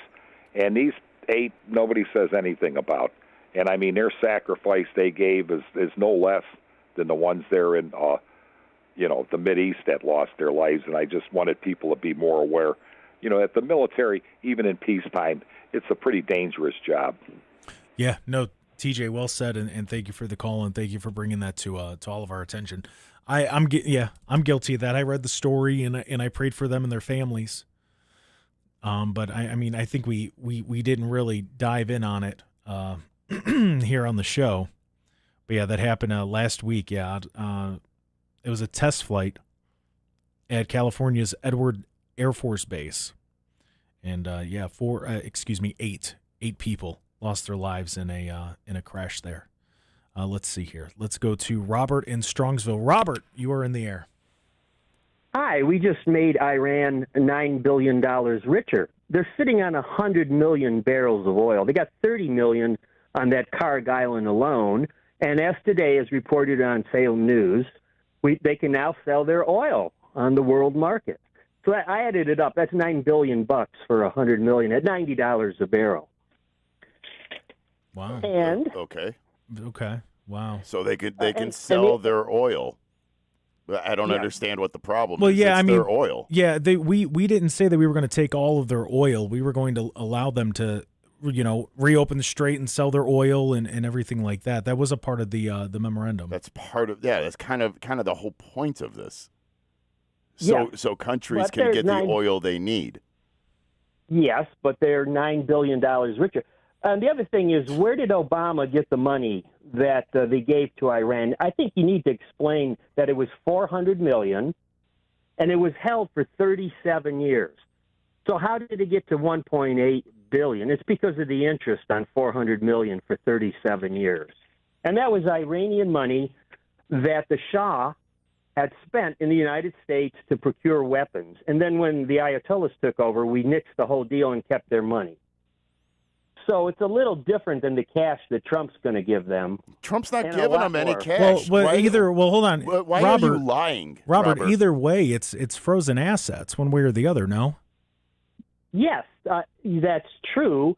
But the money that Obama gave was direct cash into the United States. I believe a lot of this other money is Iranian money frozen in other ways in bank accounts around the world. Iranian money is Iranian money. Real quick, J.D. Vance spoke on it today. He said that this is money that's going to be brought back into the United States with wheat and soybeans and different things. So, I mean, it's still money that's coming back to us. Maybe. I mean, it's going to be a complex deal. Well, we'll have to see what happens Well, yeah, and that's fair, Robert. But I mean, we could have said maybe about any of this, and it's not necessarily the United States that's the question mark. It's Iran. It's whether or not we're trying to make a deal with Iran, the same way the Obama administration did. But I mean, you have Vice President Vance. He's coming out and explaining this is money that's going to be invested back into the United States for certain things. So it's really the same thing. It just seems to be more money because it was more of an asset that was frozen. But the point I want to make is that I heard every day on every conservative talk show how Obama gave them money. I heard that every single day. So the same thing's happening now. Now, I got one more question. Okay. Why did we move the minesweepers in 2025 from Bahrain in that area? Yeah, that I don't know. Wouldn't you think if we were going to have a war where mines were going to be involved with the Strait, we would have kept the minesweepers there? But they took 4 minesweepers from Bahrain and back to Philadelphia. We only have 2 left of the fleet that we had, and they're in Japan. My understanding is they're en route to the area. But if you're going to plan a war, shouldn't you take that into consideration? Well, I don't know that. I don't know that war was necessarily the goal. I think the goal was to try to get peace in that area, help our ally Israel. And Robert, we got other calls coming in. Thank you for the call. But I think the ultimate goal is not war. If it was war, I would have to assume that we would have everything that we need there. But the goal wasn't war with any of this. The goal was to try to get Iran to stop bombing its neighbors. And then, the different thing, like there's a lot of conflicts going on in the area. But with the United States and Iran, I don't believe that the goal was war. If the goal was war, it would have been a war. We called it a conflict, and I know people want to say that, well, technically, I don't know that it's technically. I think that if President Trump wanted a war, we would have a war right now. We have the House, we have the Senate. It would have been easy to get all that moving forward. If we wanted it to be a war, it would be a war. I think peace is the main thing on President Trump's mind, and we've seen that with not only this administration, but the ones in the past, where we don't want new wars. We don't want new conflicts. We don't want any of this. Hence why the public backlash has been so strong, because that's something that he ran on. This wasn't Robert, I disagree there. I don't think that the goal was war when it came to Iran. I think it was to try to get an understanding like we have now and try to work on something. I think that's why the ceasefire was longer than the conflict ever was. It's because peace has always been the goal. War was not the goal. So if I had to figure out a reason why things were taken out of the area and the region was, I guess you could say, not prepared for war, I don't think it's because war. I don't think war was the goal. I don't think it ever was. I think humbling them, that was a goal. And I think for the most part, we've done that. I mean, you still have the people coming out and, they're posting on X and putting out press releases to the public that are saying some off the wall things like, well, the reason why they're making a deal is because they're scared of us and different things like that. But I don't know that the goal of the United States was ever war. So when it comes to being prepared for war in that region, I think that would be why. They didn't want war. They wanted to try to make peace. They never wanted boots on the ground. They've come out and said that time and time again. They don't want boots on the ground. So when it comes to that and not being prepared for war, well, because that wasn't the goal. I don't know. Your patience with him is admirable. No, I mean, he just comes out here and just starts flat out lying, well, and I don't know. I can't sit back. But I mean, that's why I asked the questions, because I'm curious. I want to know why he thinks the way that he does. Well, I know why. He's TDS. Oh, all right, but what's the actual reason? Some people, anything that Trump does, it's wrong. I agree with that, but we can't just chalk it up to TDS. I don't know. Not every time. This is the Jake. A lot of the time, yes, but not every time. This is the Jake Underwood Show. We're going to take a break. When we come back, Cheryl, I see you on hold. We're going to get to you when we come back. This is the Jake Underwood Show.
Welcome back to the Jake Underwood Show right here, AM 1420. The Answer. I am Jake Underwood.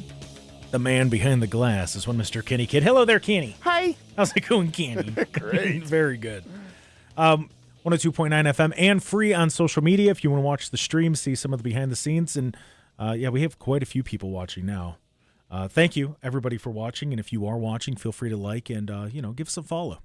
Help us build that channel up. Showing them local media could do it just as well, if not better, than the national guys when it comes to this stuff. That's how that works. Because, this is when they start taking us serious. They can see, oh, wow, let's invest in local media again. Maybe this will be the one that kind of kicks it off. That's the hope. Fingers crossed. We'll see. Yeah. The worst they could say is no. We've been told no plenty of times. So let's put up the fight here. And if there's anywhere to do it, why not Cleveland? That's my opinion on that. Yeah. And Kenny knows, he sees the behind the scenes. Who are we fighting for it? that's how that works. The struggle is real. Oh, man. It is very real. The things that have been said. Let's see. Let's go to the phone lines here. Let's go to Cheryl. Cheryl, you're in the air.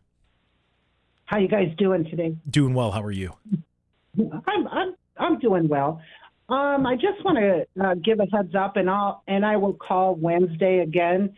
It was tipped off to me over the weekend, but the Lake County Democratic Party, they are asking people to come stand with them to support public education. The Lake County Commissioners are voting this Thursday at 10 o'clock to do the piggyback extensions again for the homestead and owner occupancy. So the Lake County Democratic Party is claiming on their Facebook page that the commissioners voted last fall to take $9 million this year in voted taxpayer levy funds from Lake County public school districts. And they're getting ready to do it again for next year if you can't join. So those of us who live in Lake County, senior citizens, veterans, or disabled individuals, if you receive the homestead exemption and owner occupancy credit, all right, everybody gets that, come out in support at 9 a.m.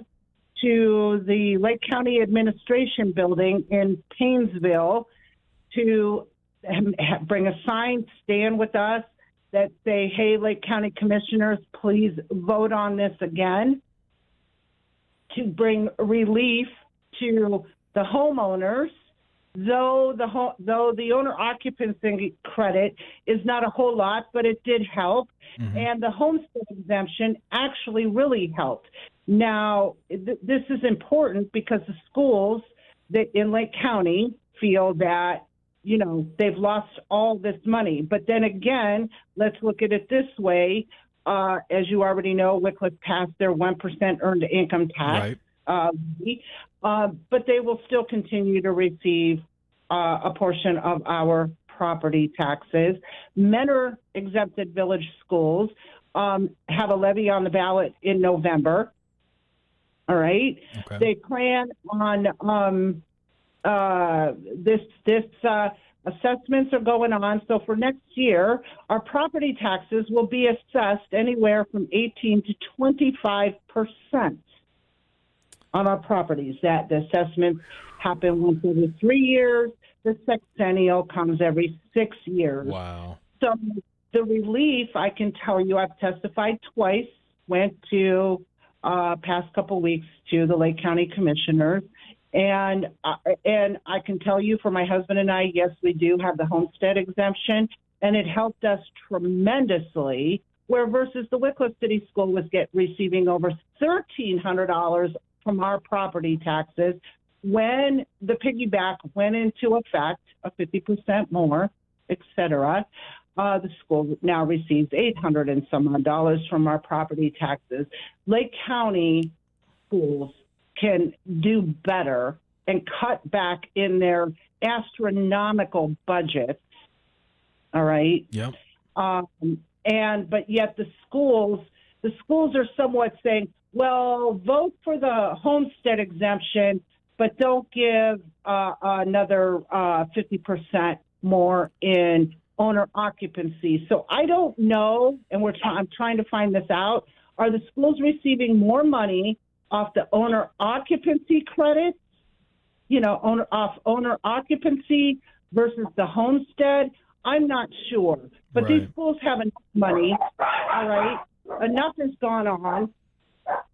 And so this is a heads up. So anyone who lives in Lake County, you want to support us and have a sign that says, Lake County Commissioner, vote for both the homestead and owner occupancy credit, okay? Yep. And do it again for this year. Though the state of Ohio, Governor DeWine did approve that up to $500, $450 to $500 in homestead exemption for those people who do get that. The state and the counties are a separate entity. This is a big help, all right? Property taxes are already through the roof. So I will say, and I did send you a message in your messenger, Jake, I think it was your private one, about the young gal, and her name is there, who Willoughby East Lake City Schools hired from WOIO Channel 19. Yes. For this, okay. Well, if these schools are hurting for money, why are you turning around and doing that? No, that's a great question. Okay. Yeah, that's absolutely a great question. So I'm going to call. I will call back again, probably Wednesday, to stress it again.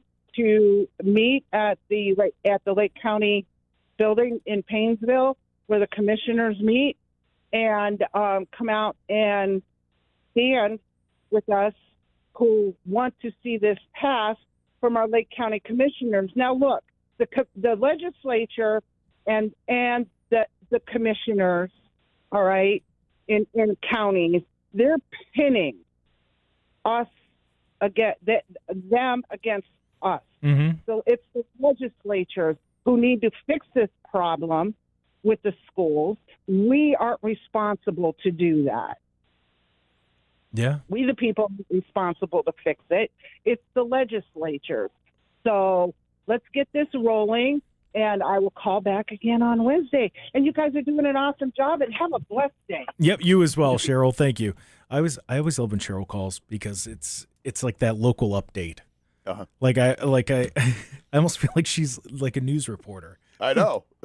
So I love when she calls. It's like, all right, we're getting an update. She's got so much information. It's awesome. Yeah, I'm gonna double check the messages about the because the WOIO thing's weird too. What are you doing hiring somebody like that and paying them, probably a decent paycheck? Because look, if it was a radio person, I'd be like, oh, that's no money. But the fact that it's somebody who works in TV, that means you had to pay. It's just, I'm telling you now, that's what that means. So that is interesting. And yeah, the pig, man, the weird thing about taxes is I guess, how do people not see that there's too much? It's too much. I mean, is it just as simple as people don't trust themselves? That's why they think the government will spend their money better? I don't know. I just, like, not to go full, high school counselor on it, but what is it? What's the reason you think the government should have all of our money? Is it because you don't trust yourself? What's going on there? Like that, but really we got to figure something out, because people, they don't. Like, people just, how don't they see that the only person that could spend your money the way it needs to be spent is you? That's it. The government doesn't care what bills you have or if you lose your home. And I know that sounds mean, but that's the truth. They don't care. If they can make everybody rent right now, they would. They would absolutely do that. And how do I know? Because I see the big cities and the way that they stop building homes. I see this. Everybody gets stacked up in apartment buildings, and they wonder why people are losing their minds. I mean, we got to make more with less. Why can't the government? I mean, really, why can't they? Preach. I've been preaching that for years. It's absolutely, it bothers me. It really does. This is the Jake Underwood Show. Laura, I see you on hold. We're going to get to you as soon as we come back from the break. Jake Underwood Show will be back right after this.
Welcome back to the Jake Underwood Show right here, AM 1420, The Answer, 102.9 FM, or free on social media. You can watch the stream, see what we're doing, get a behind-the-scenes look. That's when you search the Jake Underwood Show. We also do after shows on Rumble. We're not going to do one today, but we do them on Rumble. So, yeah, just search the Jake Underwood Show. Give us a follow there, and, just take a look, see what we're doing. Typically, if we do an after show, it's Tuesday or Thursday. Yeah. Usually those are the days. Although we did one Friday last week, and But that's because we didn't do one. Yeah, I know. the whole week before. But a lot of people like the Friday after show. It was. And it was pretty good. As long as the computers work, it was great. Oh, that's right. Yeah, no, if you want to go see computers die during the after show, I forgot all about that. Yeah, that happened. And we stayed on the whole time until we got them back up and working, so. It didn't take too long. Greek did good. No, great. Yeah, Greek did well. Good job, Greek. Somebody else who does a good job bringing, attention to local things and just, especially with the medical freedom stuff is our next guest. She's joining us on the phone here, Laura. Laura, thank you so much for calling in. Good morning, Jake. Good morning. I just have 3 quick items, if I may. Yeah, absolutely. First, I want to thank you for attending the McFan meeting on June 13th, where Tom Haviland and I spoke. Oh, it was no problem at all. I love to hear it, and I just love to bring awareness to just what exactly the COVID vaccine and different things, and just the way they go about it. If more people are aware of it, we'll make sure it never happens again. So thank you both for going there and speaking, and just putting the truth out there. We appreciate it. Yeah, we were really grateful for the opportunity. Jake, if you remember, I spoke about Dell's film An Inconvenient Study. Yes. And for your listeners that may not be aware, it's an inside look at the unpublished study that compared vaccinated versus unvaccinated children. There is going to be a showing of that film this coming Thursday, June 25th, from 7 p.m. to 9 p.m. at Mulligan's Pub, which is at 4118 Belden Village Street, Northwest in Canton. Okay. So I wanted to let your listeners know that there will be a viewing of that. And I just awesome. have one more announcement. Yes. Yeah. In fact, Jake, I wanted to tell you, I saw Dell again. There was an event in Millersburg, Ohio last Wednesday. Okay. Called Seed to Spoon Summit. Yeah. And Dell was there, and I got a chance to chat with him again, which was great. That's awesome. Yeah, Dell's great. He does such good work, and for people who aren't aware, by all means look him up. He's got to show the high wire. When it comes to medical freedom stuff, he does a great job keeping people honest. And the name is Dell Bigtree. That's I'm working to get him on. he's always so busy. He's going all over the place. So getting him to sit down for 20 minutes is tough. It's going to be a feed. He was leaving for Japan the next morning when we spoke to him last Wednesday. Gotcha. That sounds about right. Yeah, right. He's doing his world tour for this film. They've got 130 million views so far on the film. That's huge. And that's just, I think, on the website that takes you directly to it. So I'm sure there's been many more, which is really good to hear. Jake, I just have one other thing I'd like to promote, and that's the 6th annual Conservative Family Picnic, which will be held this Saturday, June 27th at noon, and that will be at the Brooklyn Exchange at 2400 State Road in Hinckley. Great. There's a fee for that. Adults $15, kids 5 to 16 is $5, and families is $40. And that's you said this Saturday, correct? Correct. Okay, fantastic. Well, Laura, thank you for your time, and have a great day. Thanks, you too, Jake. That's so that's this Saturday. Somebody texted me some information about it, so we'll put that on the Facebook page, so people have that information there. But yeah, that's going to be in Hinckley, and that's going to be on Saturday. And as I said, just look up the Jake Underwood Show on Facebook. Probably around 1:00 is when I'll get that posted up there, to make sure that we get that information out to you. We have to take a break coming up, but I'm going to touch on the flock cameras, because we started getting calls and everything. And thank you to everybody who called in. I love the local accountability. I really do, because it gets people nervous. They don't know how to handle it. We're listening. We're watching. That's how that works. Anyways, Cleveland's flock cameras. So they are set to expire June 29th. And Mike Polensek came out over the weekend, and he said that there is a possibility that another vote is possible when it comes to it. Of course, this would cost the city of Cleveland $250,000. Excuse me, there it is. And the problem that there seems to be right now, because there's two paths. So you could either bring the renewal of the cameras, full control, and, it's like nothing happened, or it can return back to committee, and we'll see how the cameras were actually used. And this is the part that kind of makes me with it. Because as I said, if you want to make the city safer, cameras are not the answer. They help, but the answer is more police. That's the answer to it. Point blank, no questions asked, in my opinion. The answer is more police. You get more police on the streets, whether they're walking the neighborhoods, they're walking the beat, they're saying hello to people. People are going to be more comfortable talking to the police, and that just needs to happen in general. But I didn't realize this was the case, that the data from this, it goes to a national database because the city's enrolled in it's called a National Lookup. Of course. I don't know. I don't like that. I don't like it at all. I don't like that. I don't like anything about this. Mike Polensek has basically said, if we authorize these, the cameras need to work for us. It has to be something that we have. It's ours. And to the point that he passed an amendment, or he introduced an amendment, that basically says that, they cannot sell, share, publish, or exchange any data. It should go without saying. Mm-hmm. Thank you, Mike Polensek, for doing that, because that means that they've been able to do that potentially this whole time, because it's just going into a national database, and it's just sitting there, and people could do whatever they want with it. And look, I understand the technology argument. I really do. I get it. We want to make sure areas are as safe as possible, and if it's there to assist the police, it's a beautiful thing. Yes. But the problem is that they're trying to use these to replace police. They think that having a camera in an intersection when a car is stolen and then they drive off is better than having actual police in the area. Because why? Well, we can investigate it then. Have police in the area. It might not get as far as it did. Funding local police is going to be what makes or breaks this city. I understand that Mayor Bibb, I understand that Mayor Comfy Chair decided to run on the whole defunding the police thing. I get it. But guess what? It's not working, and it will never work. Having this idea that social workers are going to be able to go out there, hold hands with everybody, and go, now, how do you feel about it? Oh, I feel a lot better. How do you feel about it? Oh, me too. I feel better too. Criminals are criminals. And yes, they are innocent until proven guilty, but that does not mean that a criminal is not going to act out when a police officer shows up. And the answer to that is not having somebody sitting there going, well, now, why did you feel the need to pull that knife out on that officer?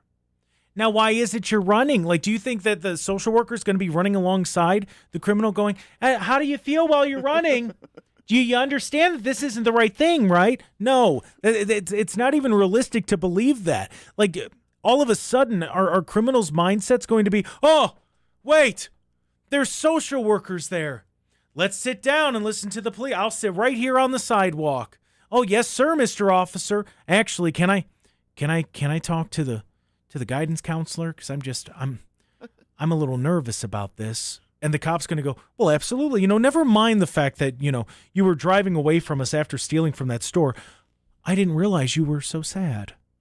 I didn't realize that. Yes, please talk to the social worker. Please. What?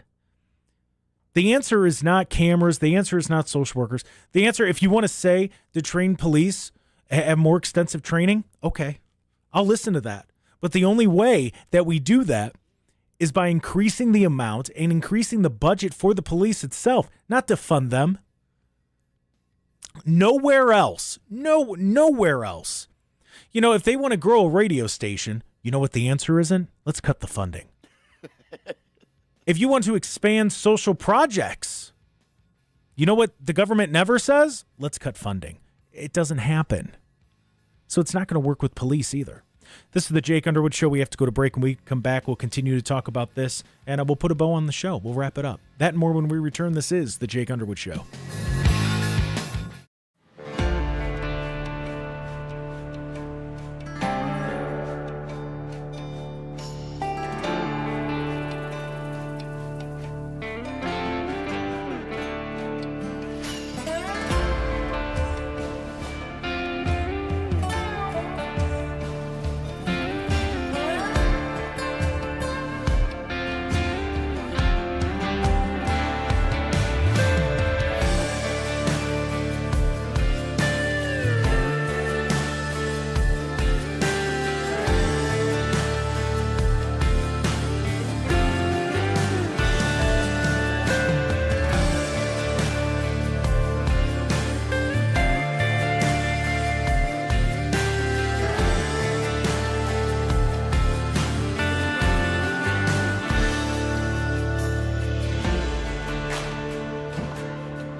Welcome back to the final segment of this Monday, June 22nd edition of the Jake Underwood Show. I am Jake Underwood. As I said, this is the final segment. We're going to put a little bow on the show, if you will, and behind the glass with Mr. Kenny Kid. Hello there, Kenny. Hi. How's it going, Kenny? If you wills. If you wheels. We're going to do a breakdown of the Fauci files. Yeah. I'm going to... Surprisingly, that's not getting much traction in the mainstream media. No, it's not. Gee, I wonder why. So, we're going to do a breakdown. But Team Algae's all over. Team Algae is the priority. Yeah. Not whether or not the guy who held a position in the federal government for almost 40 years was doing things illegal and putting American lives at risk. No. No, Team Algae. Did you see the pink frog? Did you see that? And listen, I'm just as guilty. We spoke about it today, but it's ridiculous. So, but we're going to do a breakdown of the Fauci files. As I said, we're going to go in parts. It was released in 4 parts. We're going to go each part. Part 1. It's either.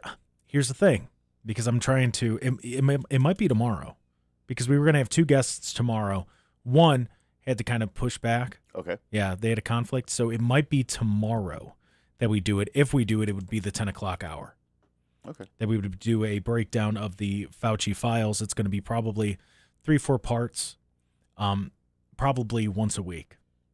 That's the way that it's looking. Because there's a lot there.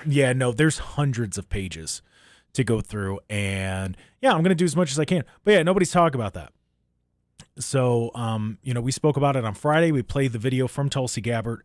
So that first grouping of things. So there's the COVID-19 release part 1. There's 4 parts.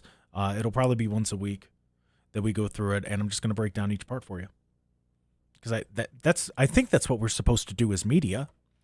Last time I checked, I think we're supposed to gather the information and then deliver it to the people. But I have to make sure that they agree with me. Wait, what? Right, because it's the media spin. Oh, no. Yeah, no, I'm just going to give it to you as I get it. And we'll see. So part 1, I'll let you know for sure. Follow the Jake Underwood Show on Facebook, and I'll for sure release it. When we're going to do it. I think it's going to be tomorrow. That's the vibe that I'm getting. That's kind of the feel that I have with it, because I'm about halfway through part 1. Okay. About halfway through. Get through the rest tonight? It's 94 pages. So, I could, 94 pages for part 1. Part 1. Okay, yes. So you're about. And listen. You only got like 45 left. Yeah, no, that's it. And there's a good number of it that's redacted, but the parts that are available, I want to make sure that you know what's going on. Well, yeah, and plus the redactions, it won't take you that long. Oh no, not that long at all. Because I can't start getting into it now, because if I do, then I'm gonna. It'll never end. Yeah. No, we only have a few minutes left here. So that's you know what? I'm just gonna go ahead and make the decision. That's gonna be tomorrow. 10 o'clock hour is going to be part 1 of the Fauci files. So, I see a lot of people mad that nobody's talking about it. I'll talk about it. I'll do a breakdown as much as I can. So, and then that's going to be like once a week. We're going to have part 1, part 2, part 3, part 4, and then part 5 will probably be just all of it together, connecting the dots and different things. Because that's the main thing that I want to do. Yes, I want to make sure that you know what's going on, but I also want to connect the dots to the way that things were going and why it happened the way that it did based on what is being released. Because it's really easy for me to go, well, this is what it said. Yeah, right here, this is what it was. But if we're not connecting the dots and trying to figure out what's going on, then what are we doing really? Yes, we're reporting on it, but it's also our responsibility to do what Americans do and hold the government accountable by connecting dots. That's what we do. That's why I love this so much. I love that Tulsi did this. Oh. To get this kind of transparency is phenomenal because if we let this get buried and we don't talk about this, it's going to happen again. Right. So I'm going to do what I can to make sure that I put it out there. People can find out, like I said, a decent amount is redacted, but the parts that are not redacted, we can work with. Pretty damning. Oh, it's enough. I'll tell you that much. It's enough to the point that I'm looking at this stuff and I'm going, oh, that's why the pardon happened. Oh, okay. All right. Okay. Yeah, well, next thing we need to do is work on these pardons. These auto pen pardons are should be illegal. Well, to me, this is when it comes to the pardon stuff, and this is nonpartisan. What I'm going to say, no president on their last day should be going through a bunch of pardons like that. If they deserved a pardon on your last day, then they deserved a pardon 6 months before then. Mm-hmm. If you know that you have to try to squeak this by, then you shouldn't be doing it, or you should have done it earlier and dealt with it. And nothing as important as a presidential pardon should be signed with an auto pen. Yeah, that's another thing too. If it's legit, it needs to be a legit signature on it. Correct. Nope, I agree 100%. I agree completely. Because like I said, if it's that big of a priority, then why couldn't you do it 6 months earlier? And look, there are going to be some that something just happened and you want to make sure you get it covered. Boom, right then and there. Okay. All right, I'll give it to you. But not the way that was used. It was. And these blanket pardons too, that's complete what I mean. garbage. That's what I mean. It's 150 to 200 at a time. Like, come on. No. No. And it doesn't even specify what you're being pardoned for. Just anything within the last 10, 15 years. Yeah, no, Get we out can't. of here. Yeah, we can't do that. We can't be handing out get out of jail free cards. Well, and it's just dangerous. It's dangerous because at that point, all you got to do is hope that your friend becomes president or somebody, and then just goofy stuff like that can happen. Anything you want. Yeah, no, we gotta start taking. We gotta start making sure people are held accountable for their actions. And as I said, listen, if President Trump decided on his last day of this term to pardon a bunch of people, I would feel the same way. Yep. You can't do that. You cannot do that. No. We're supposed to be. We say we're better than the people on the left that do the goofy stuff like that. So then we have to be better. Well, it's the same thing like I was saying with the oil in Iran. If you're gonna not want to be the bad guy and you want to portray yourself as the good guy, don't do bad guy things. Yeah. You don't just steal the oil. Yeah, we easily could have taken that oil. We easily could have just made it ours, and when it's ours, oh well, you lost, it's ours, haha. And don't get me wrong, that's still on the table. We can still go and do that if need be. Yeah. But we are going to exhaust every other avenue before we do that. And you need to do it. And I know that there are people that go, I don't care, just bomb them all. What all right, Lindsay. What's the repercussions for us then? What happens to us? What happens to our allies in the area? What happens to the military bases that we have in the area? It's really easy to say stuff like that when we're here in Ohio or we're here in, the United States. You also have to think of from, the mindset of the people that are there, the Americans that are there. And the allies. Well, and the allies, but first I'm thinking about it through the American scope. Well, of course. I don't want to set them up or put them in positions that, make it harder for them. Absolutely not. No. Go about it. I would go about it the way the Trump administration has. I think it's the best way to go about it. Is it frustrating? Is it a lot of back and forth? Are you trying to figure it out? Yes, but at least you're trying to figure it out. You're not just going in there guns a-blazing and just starting another war. I know that this is a conflict, but at least at this point, we have the points that we want to negotiate. We'll see what happens a few months from now. We'll see. But right now, we have those points drawn up. We'll see what happens. I know that might frustrate people. Like, you want me to have all the answers? I don't have all the answers because the questions will change tomorrow. Why am I going to sit here and act like I have all the answers when, as I said, the questions change tomorrow? Now, with that said, I'll know what the questions are. I'll try to figure out the answers to them, but they're going to change again the next day. They're negotiating. So sitting here and acting like it's a concrete thing is just, it's ridiculous, and you're misleading people. Anyways, this has been the Jake Underwood Show. We'll be back tomorrow. Catch up with a Donovan.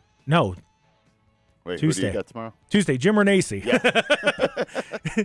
Jim Renacci tomorrow. And tell someone about Jesus today. Give them some good news. We'll be back tomorrow. Have a great day.